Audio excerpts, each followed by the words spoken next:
Allie, I'm Gordy. Nice to meet you. This place is huge. What is happening? Yeah, this is essentially the Burning Man for private pilots. Okay, so all the plane nerds are here. Absolutely. Right? People everywhere, yep. I can't wait to see some stuff. Let's go look. Yeah, let's do that. Okay. Cool, go this way. Oscar Tower, Sky Class E2800, holding at L.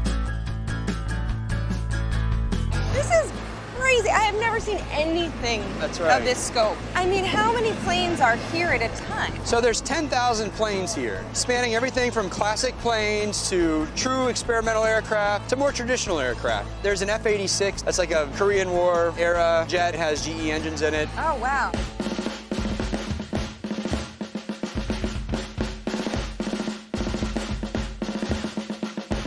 Now, what is this? So over here on the left, we have a B-29 Superfortress. This was actually used in World War II. What aspects mechanically are GE made on this? Yeah, so we made the turbo superchargers. It's a small piece of machinery that sits in front of the reciprocating engines, and it pressurizes the air so that they could fly very fast at high altitude to get over target, do what they need to do, and then get back to safety.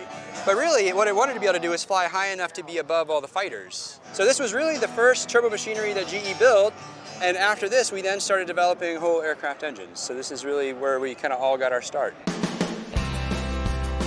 So this airplane right here coming up on the right, this is a Thrush 510G, and it has an H80 engine in it. This is one of the engines that we make. Okay. And we actually have one in the chalet. Oh, you do? Yep. So this is the H80. This is an engine that was originally designed back in the 1960s. But we've just continuously improved it over the last 50 plus years. It just keeps getting better and better and better. And it's really a fantastic engine up to about 850 horsepower.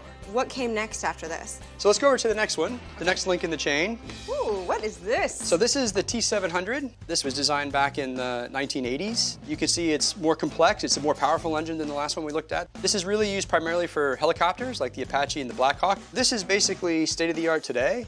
Now let's go look at what we're going to do tomorrow. The future. The future. Yes. All right, so this is the advanced turboprop. And what we've done here is we've taken all of the best technology and learnings from those last two engines, plus everything we've learned on the large commercial engines, and we put it into this. So what's different about this engine? Two things that really make this engine different, and that's one, there's extensive use of additive manufacturing. Oh, okay. And then the other thing is this has a digital engine control. What is digital engine control? The planes that we saw on our ride, basically they all have a hydromechanical control, which means the pilot has to make a decision on everything. So they're independently controlling the propeller, they're controlling the engine. Right. So what this does is it simplifies all that into an electronic control, and that frees up the pilot to think about other things, so they can really fly the aircraft instead of flying the engine. Is this GE's first turboprop engine with additive manufacturing? It's really the world's first engine with extensive use of additive. Basically, we took 855 parts that would normally exist if we did it conventionally, and condensed that down to just 12 parts. You know, parts that are large, complex assemblies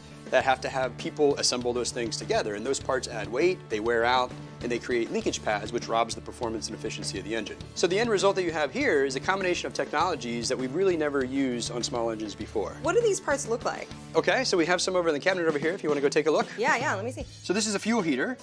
So fuel goes in here, and engine oil goes in here, and heats the fuel. Now, this is one part? This is one part, that's right. How many parts would you usually So normally this would be about 300. 300 parts? That's right. Yep. Is it lightweight? It is, so it's about half the weight it would normally be. So this is one part now. One part. That is such a victory. Runway 36 cleared for takeoff. Well, this was an awesome, cool day. Yeah, thanks for coming. It was really a great day. I hope you enjoyed it. So I guess there's like nowhere to go but up.